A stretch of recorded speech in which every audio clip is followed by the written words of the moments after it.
অনুষ্ঠানে উপস্থিত আছেন অত্র মাদ্রাসার গভর্নিং বডির চেয়ারম্যান, অধ্যক্ষ মহোদয়, উপাধ্যক্ষ, প্রভাষক বৃন্দ, সহকারী শিক্ষক এবং সামনে উপবিষ্ট আমার প্রাণপ্রিয় ছাত্র ছাত্রী, সবার প্রতি আমার আন্তরিক সালাম। আসসালামু আলাইকুম ওয়া রাহমাতুল্লাহি ওয়া বারাকাতুহু। আমরা কেন আজকে এখানে প্রোগ্রাম করছি আমরা জানি। আজ সারা বাংলাদেশ ব্যাপী এই অনুষ্ঠান হচ্ছে এবং আলোচনা হচ্ছে 5ই আগস্ট যে ফ্যাসিস্ট সরকার দীর্ঘ 36 দিন আন্দোলনের মাধ্যমে এই দেশ ছেড়ে ভারতে পলায়ন করেছে এবং 1500 ছাত্র জীবন শহীদ এবং কমপক্ষে 30,000 আহত। আমি বলতে চাই এই কথা যে তাদের রুহের মাগফিরাতের জন্য, আত্মার মাগফিরাতের জন্য দোয়া অনুষ্ঠান। তো আমরা দেখেছি যুগে যুগে এই দেশ ব্রিটিশ পিরিয়ড ছিল, ব্রিটিশদের বিরুদ্ধে আন্দোলনের মাধ্যমে এই দেশ পাকিস্তান এবং ভারত হয়। পরবর্তী পর্যায়ে 1947 সালে এই দেশ আবার পাকিস্তান রূপে গঠিত হয়।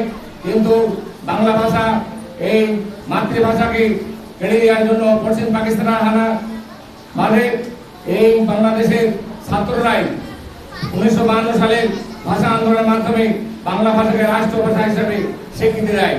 এরপর আমরা জানি 54 আন্দোলন, 66 আন্দোলন, 69 আন্দোলন, 90 আন্দোলন, সর্বশেষে 2024 সালের যে জুলাই আন্দোলন, একে 36 আন্দোলন, 36 জুলাই বলা হয়। আমরা জানি 16 জুলাই বেগম রোকেয়া বিশ্ববিদ্যালয়ের আবু সাইদ সর্বপ্রথম এই স্বৈরাচারী শাসকদের আয়না বাহিনীর সামনে বুক স্মৃতি দিয়ে জীবন দিয়েছিল। তারপরে চট্টগ্রামের ওয়াসিম আকরাম 5 জুলাই। এরপরে মুগ্ধ পানি বিতরণ করছিল তোমাদের মধ্যে ছাত্র, তারা ঢাকা ভার্সিটি সহ সারা বাংলাদেশে তারা ভার্সিটি করতো। তাদের দাবি ছিল লেখাপড়া শিখে মেধা তালিকায় তাদের চাকরি হয় না, বৈষম্য করে গেছিল ফ্যাসিস্ট সরকার, আওয়ামী সরকার, যার কারণে তার দাবি ছিল।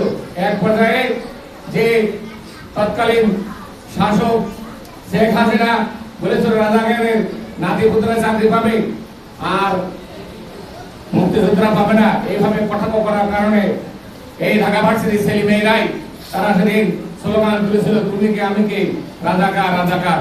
যাই হোক, এর পরিপ্রেক্ষিতে একসময় এক দফা এক দাবি চলে যে সরকার উত্থাপে শেষমেশ সারা ঢাকায় সমস্ত শ্রেণীর কৃষক, শ্রমিক, চাকরিজীবী, ছাত্র, অভিভাবক, শিশু সবাই ঝাঁপিয়ে পড়ে এবং একাধিক কর্মে তাদের উপরে গুলি বর্ষণ করা হয়।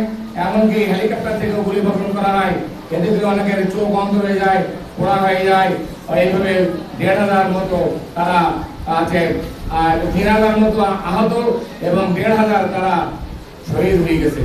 তাদের রুহের মাগফিরাতের জন্য এই অনুষ্ঠান আমরা সবাই দোয়া করব, যাতে যুগে যুগে এই সমস্ত শহীদের এই বাংলাদেশ যতদিন থাকবে ততদিন স্মরণ করবে এবং নতুন বাংলাদেশ হিসেবে আমরা পেয়েছি গণতান্ত্রিক অধিকার, ছাত্রদের অধিকার, লেখাপড়ার পরে তারা যেন সুযোগ পাবে, মেধা তালিকায় চাকরি পায়, এই অধিকার যত ছাত্রদের বজায় থাকে।